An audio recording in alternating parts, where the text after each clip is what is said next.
everyone, it's your girl Elaine here with her bestest buddy Jeremy. Hello. And today we are going to talk about our favorite thing from Unison League this year, or the number one thing as far as we're concerned in the game, and then also something that the devs really need to work on, something that's just not so bueno for the game. Okay. You want to start with the positives or the negatives, Jer? Let's start with the negatives.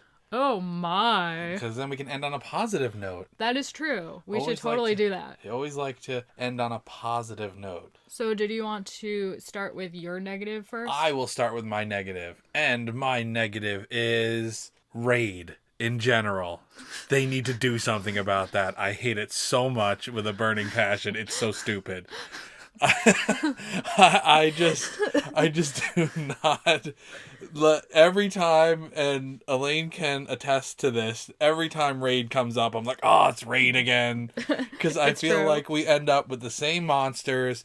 We always end up against Jupiter or Saturn, and they just keep doing the status moves over and over again, and I spend 10 minutes being confused, paralyzed, and cursed, and absolutely not able to do absolutely anything, and you're just staring at your screen, waiting to die, and they don't do enough damage to kill you, so you're literally just paralyzed and cursed and confused forever and ever and ever, and then time runs out, and you feel like you wasted your life. And that's kind of, they should do something about the raid system. I feel like they could do something better than what they have. I don't really know what they could do, but I mean, I kind of even like how they do the United Assault or something like that. Like something structured similar to that, or... I mean, it is structured kind of like that, but it's not quite as damaging when you don't have, like, active players and you're not working with your team as much. But I think, honestly, that it went downhill. When I first started playing the game, and I'm working off a 3-year memory, so people don't murder me if I get a few details off. Basically, you'd only have 5 people in at a time, and you'd fight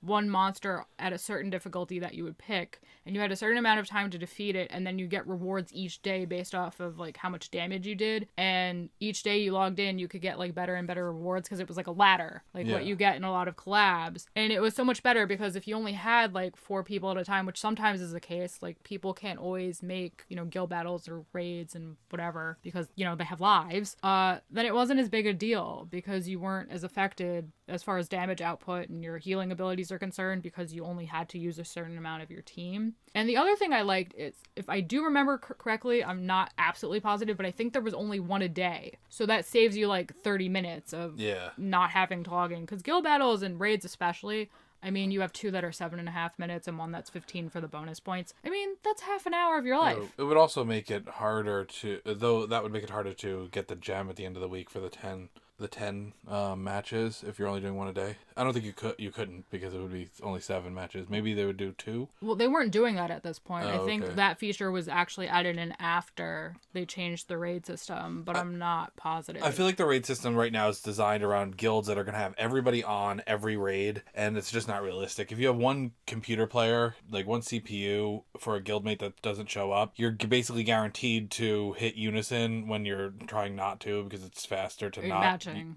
Not match. And if you have a computer player, I feel like the CPU tends to skew towards matching if they can. Yeah. It seems like that. Like when you throw up a water monster, if the CPU has a water monster, it tends to throw the water monster. Yeah, because the point is to, like, Unison as a group, so I think that sounds accurate. It just seems to be the case. But so, like, you're guaranteed if you have one computer player or 2 computer players, and that's going to be almost all the time, unless you're in a really serious guild that's always getting on every single raid where they have, like, a schedule. And it wastes a lot of time. Yeah, it really just wastes a lot of time. So then that kind of, I mean, and it also seems like the system is so strange in how they score it, because there's been times where we have done horrible, where we've just got stuck on a monster for a really long time, and we feel like our time is not doing very well, and yet we win for the day, which doesn't seem to make very much sense. Well, we also get more points based off of, like, defeating, like, the higher level monsters, because there's, like, a low level that you go through once, and then it bumps you up to medium, and then if you beat medium, it bumps you up to the hard, and the hard monsters you get more points for defeating. Yeah. So it might be the fact that we're just defeating more of those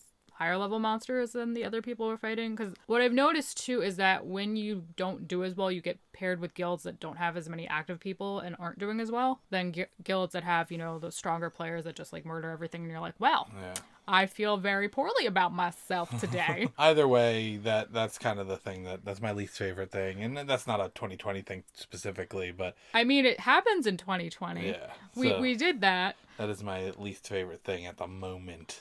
Again, mine isn't just restricted to 2020, but one of the things that's really always kind of bothered me, but is bothering me more now, is the fact that we're getting this steady power creep, so that the gap between free-to-play players and pay-to-play players is getting wider and wider. Like, I feel like the average free-to-play player who does not whale and has been playing as long as I have, because you have to think about the fact that, you know, I've been playing since like 2015-ish. So all the gear that I had back then that was high-end was like a 27. So like to grow over that time after I've spent all those like free-to-get gems and all that crap, like made it very hard for me to like continually grow without paying, if that makes sense. So basically, like, people like me seem to average around like 900 to like 1.2 million, 1.3. But then we have whales that, like, on the low end have 1.8 million, and I think there's even players with like 3 million at this point, or like at least 2, which is like, that's obscene. That's like a million point difference. That's huge. So you go to guild battle or you go to like Coliseum and it's like, oh, you dead. Well, thanks, guy.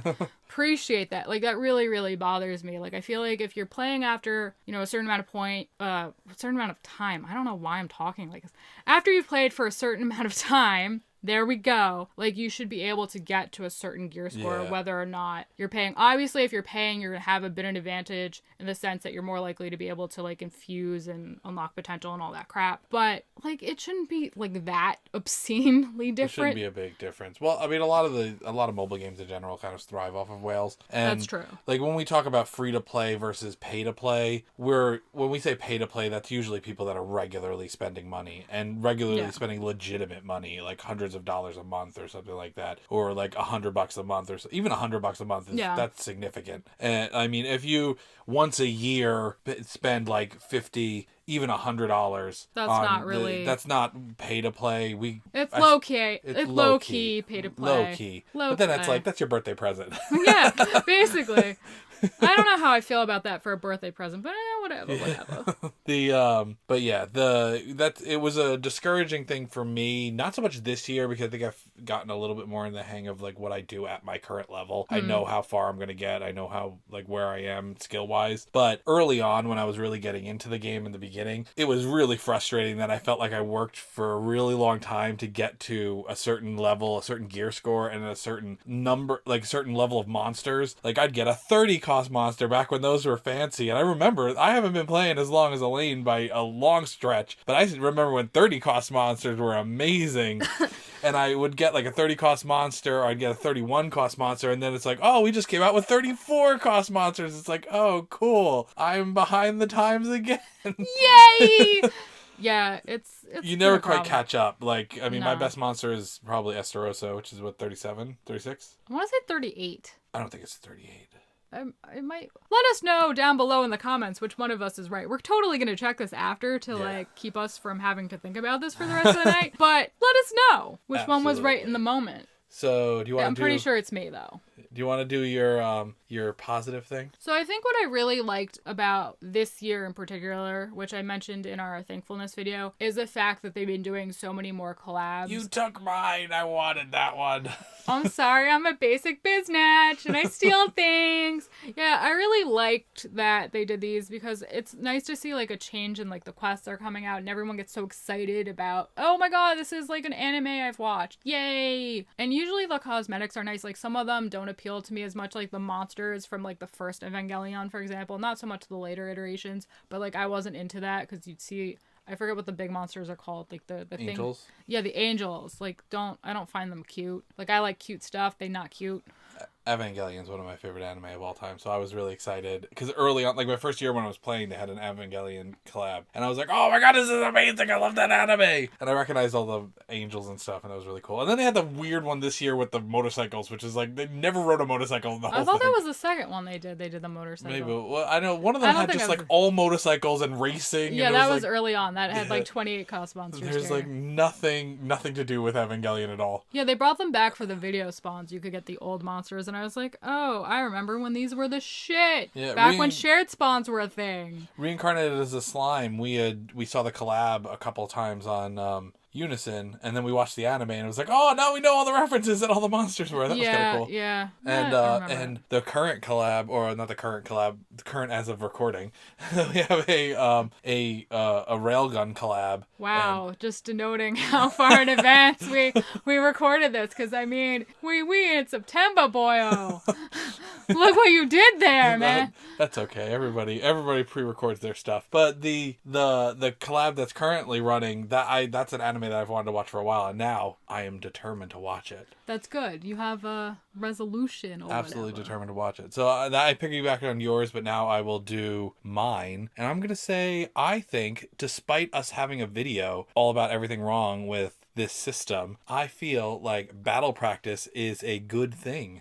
And a good 2020 thing. Wow. Because I think that it shows that they're trying to bring in new players and not just catering to whales, because whales won't need the battle practice. It kind of shows that they're trying to bring in new players and kind of help you and teach you. There's a lot of things flawed about it, but yeah, I definitely think bringing in like more tutorial aspects that has a decent amount of content that you can play through is a good thing, and hopefully they build on it. I mean, me and even some of the newer players I've talked to have found it not particularly helpful. It's almost too basic, and for some of the reasons I discussed in my video, like you can't always use the information like pre-healing like before an enemy's attack goes all the way through, so like you don't have to worry about like damage and status effects, but you don't know animation times yet when you're noob, so it's like, what do I do with that? But not only that, just the repetition off of the actual tutorial they give you at the start of the game, because there is a tutorial that takes like 20 minutes. Yeah. And then just, again, basic things, and then moves that really aren't very useful after like initial gameplay. I don't know. I feel like it's a step in the right direction. Maybe. Towards that. Like you have to have decent content to help people. They need to expand it, and they need to be a little bit more like helping you grow your characters, like be able to make the right build and things like that, which we have tons of content up on the channel for how to, build and maintain your characters and which moves you should use and stuff. So definitely check that out. But I think I feel like it's a step in the right direction, because I know early on when I played, I wouldn't have gotten anywhere with that if you weren't telling me how to kind of manage my characters and stuff. Yeah, Mama Elaine takes care of you. There was a lot of stuff that I wouldn't have understood, and which spawns to do, and like which ones are traps, and what not to spend my gems on, and what gear to keep equipped, and what moves to use. Like it's kind of, there's nothing specific enough in any of the things. Like just scrolling through the moves, if you're just somebody who doesn't know anything about this and has no resources, you're not going to know which moves to use and what to assign. And it tells you which ones are stronger, more or less. I mean, there are lots of like factors to consider, but like which moves are quote stronger, generally speaking. It's just like the other things, like what does break mean, like that kind of stuff, like all the weird statuses and stuff, and like which ones did the advanced play with. A lot of them, like you've gone over with a lot of your comparison videos, where it's like you have to balance the cost versus how long it takes to, what the cooldown is, what it combos off of, and what given situation you're going to use it in. The fact that you're just kind of thrown in and expected to make a gear set for guild battle and raid and going against monsters and all those different things. Yeah, that's true. There's a lot to learn. It was definitely very daunting in the beginning, and I screwed up a lot. Although I didn't have as hard as a time as like, a support cleric, because support clerics, it's just like, build a tank. And it's like, well, defense it is then. Like, you know what I mean? I feel like if I had started with a DPS character, I might have had a slightly harder time than if I had, just done what I did. Yeah, I started with a archer. Yeah, they're fun to build. Been there, done that. Over right, boyo. Anyway, is that all we have to say? I think we ending on a positive note. Yes, that is our favorite and least favorite thing about Unison League at this point in 2020 and about the year of 2020, but also extending beyond 2020. So, whatever. And into the past and into the foreseeable future. Exactly. If you like what you saw here today, please give us a thumbs up. Leave a comment down below to let us know what your favorite and least favorite things are, too. We always want to know what you guys think. Subscribe. Hit that notification bell. So you know what's up. And we'll catch you in the next one. Bye, guys. Bye.